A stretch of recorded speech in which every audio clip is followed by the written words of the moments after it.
We give our students a show, you know, with some performances, music video, interactive slides. You know, we get the energy rocking, get them up, get them awake, and get them thinking that, wow, I could be a scientist. I'm really good at math. There's a spot for me in this world. I like food.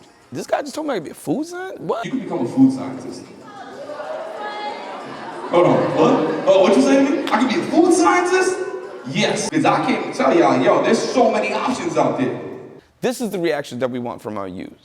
There's gonna be 1 million jobs that are gonna go unfulfilled because we do not have the qualified people.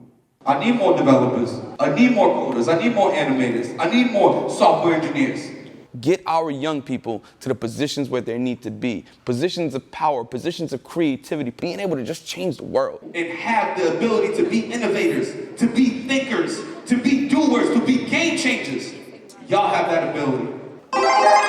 And it's really about meeting students where they're at. And it's about having that, you know, that relevance. And we bring it to them.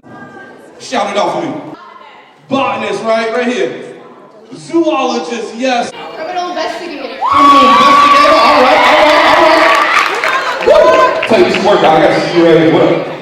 Tell me about it for a second. What do you want to do? Video game designer? Yo, if you want to play video games, you better get paid designer, right? Woo! Science, technology, engineering, art. We have done shows for preschoolers all the way up to seniors in high school.